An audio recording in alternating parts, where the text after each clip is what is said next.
अगर आप परमेश्वर के संतान है तो आप समस्याओं में नहीं रह सकते। आपको समस्या को रिजेक्ट करना है। कुछ लोगों ने क्या किया मालूम है क्या? अपने समस्याओं का नाम अपने राशन कार्ड पर लिख लिया।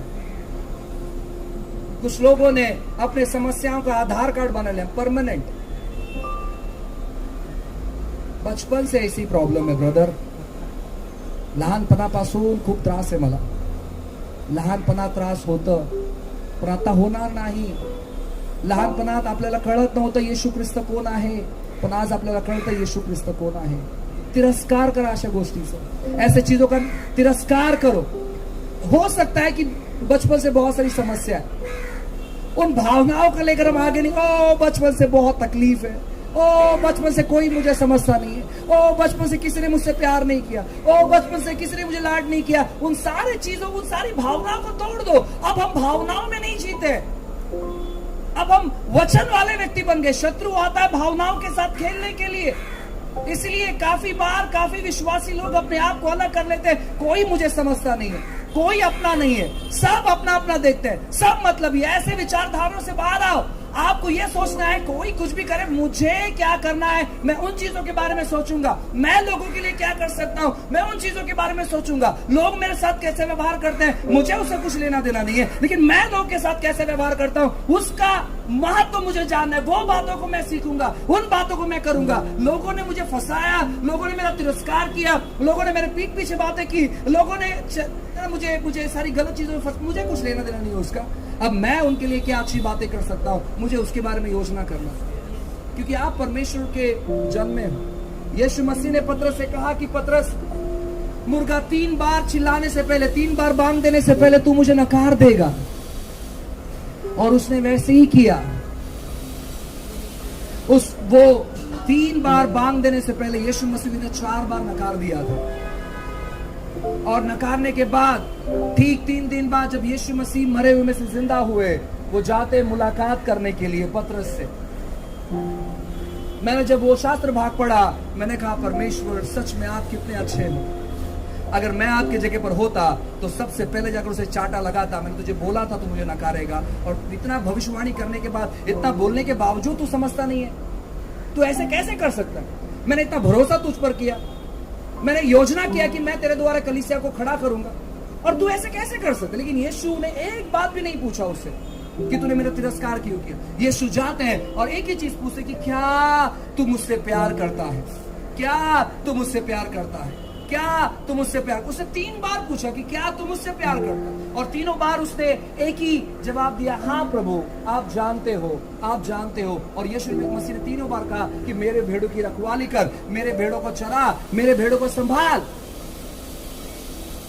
यीशु मसीह ने उसका तिरस्कार नहीं किया उसको नकारने की वजह से, लेकिन यीशु मसीह मिलता है और यीशु मसीह कहता है कि तूने मेरे लिए क्या किया वो महत्वपूर्ण नहीं, लेकिन मैं तेरे लिए क्या कर सकता हूँ इस बात को मैं सोच रहा हूँ, और मैं तेरे लिए कुछ अच्छा करना चाहता हूँ। यीशु मसीह आपके लिए अच्छा करना चाहता है। जो भी चीज आपके साथ बीत चुका है, जो भी चीज आपके जीवन में हो चुका है, उन चीजों को अपने जीवन में से त्याग दो और एक नए तौर पर जीवन समर्पण करो कि परमेश्वर मैं आपका संतान हूँ और आपने संसार पर जय प्राप्त किया, और प्रभु आप मुझे मदद कर रहे हो इन चीजों पर जय प्राप्त करने के लिए। प्रभु मैं हारा हुआ नहीं हूँ परमेश्वर, प्रभु मैं जानता हूँ कि आपने मुझे हर एक संसार के चीजों पर जय प्राप्त करने का सामर्थ्य दिया है। अब मैं हारा हुआ व्यक्ति नहीं हूँ, मैं नकारा हुआ व्यक्ति नहीं हूँ, मैं आपकी संतान हूँ, इसलिए मैं हर चीजों पर जय प्राप्त करूंगा। आप अपने कर्जे पर जय प्राप्त करोगे, आप अपने बीमारी पर जय प्राप्त करोगे, क्योंकि आप परमेश्वर के संतान हैं।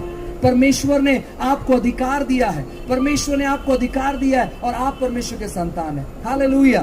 कहो मैं परमेश्वर का संतान हूँ, मैं परमेश्वर का संतान हूँ। शत्रु आपके जीवन में आकर आपको बहकाने की कोशिश करेगा, आपको डराने की कोशिश करेगा, लेकिन उसी समय आपको अपने विश्वास में खड़े रहना है और उसे कहना है कि मैं परमेश्वर के संतान हूं और मैंने तुझ पर भी जय प्राप्त किया है। जैसे कि मैंने कहा कि यीशु मसीह ने शैतान का खुल्लम खुल्ला तमाशा बना दिया। आज शैतान बुद्धिमान व्यक्ति नहीं है, आज शैतान एक पागल जैसा व्यक्ति है। वो सच में बुद्धिमान नहीं है। उसे क्या लगा कि वो अगर यीशु मसीह को क्रूस पर टांग देगा, यीशु मसीह को क्रूस पर मरवा देगा, यीशु मसीह को क्रूस पर मार देगा, तो वो विजय हो जाएगा। ऐसे उसे लगा। उसने अपना बेस्ट किया यीशु मसीह को क्रूस पर चढ़ाने के लिए। उसने अपना सर्वोत्तम किया। वो परमेश्वर की योजनाओं को जानता नहीं था, उसने अपना सर्वोत्तम किया। परमेश्वर ने कहा कि मैं भी इसी दिन का इंतजार कर रहा हूं जिस दिन का इंतजार तू कर रहा है, और तुझे ये मालूम नहीं है कि तू भी मेरी योजना में ही है। तुझे ये पता नहीं है कि जो प्रयास तू कर रहा है यहूदा इस्करियोत को फंसाने के जरिए, यीशु को पकड़वाने के जरिए, मैं भी उसी प्रकार का योजना कर रहा हूं कि कब मेरा इकलौता बेटा क्रूस पर मारा जाए, ताकि जो भी बेकार बात तूने किया है तुझे ये पता चले कि तेरा हालत, तेरी स्थिति और तेरी परिस्थिति कैसे। यीशु मसीह जैसे ही क्रूस पर उन्होंने कहा कि पिता मैं अपना आत्मा आपके हाथों में समर्पित करता हूं, लिखा गया है कि उसी क्षण वो दुखलोक में पहुंचे, वो नरक में पहुंचे, और वहां पर शैतान का पूरा हालत वहां पर उसने बिगाड़ दिया। उसका हालत, शैतान का सारा हालत वहां पर खराब कर दिया। और शैतान ये सोच लगा कि क्यों यार इस व्यक्ति को मैंने क्रूस पर चढ़ाया, अगर ये व्यक्ति और कुछ दिन तक जिंदा रहता तो मेरे लिए अच्छा होता। मैंने जो योजना बनाया वो योजना मेरे पर ही उल्टा हो गया है। और बाइबल कहता है कि वहां पर से जो भी अधिकार उसके पास था, जो उसने आदम से छीना था, वो सारा अधिकार यीशु मसीह ने ले लिया और उसने आपको दे दिया, कलीसिया को दे दिया। आप कलीसिया, आपको सारा अधिकार दे दिया। अब शत्रु के पास कोई अधिकार नहीं है। वो कैसे लोगों के जीवन में काम करता है मालूम है? जब आप उसको अधिकार देते हो, जब आप उसको अधिकार देते हो। मुझे नहीं लगता कि ये व्यवसाय सफल होगा। वो कहता है कि अब ये व्यवसाय सफल नहीं हो सकता क्योंकि तुमने शब्द बोल दिया है। मुझे नहीं लगता कि कुछ अच्छा हो सकता है। वो कहता है कि अब तुम्हारे जीवन में अच्छा नहीं हो सकता क्योंकि तुमने शब्द दे दिया है, तुमने वर्ड दे दिया। वर्ड बहुत इंपॉर्टेंट है। इसीलिए परमेश्वर कहता है कि मैं अपने नाम से भी ज्यादा महत्व अपने वचन को देता।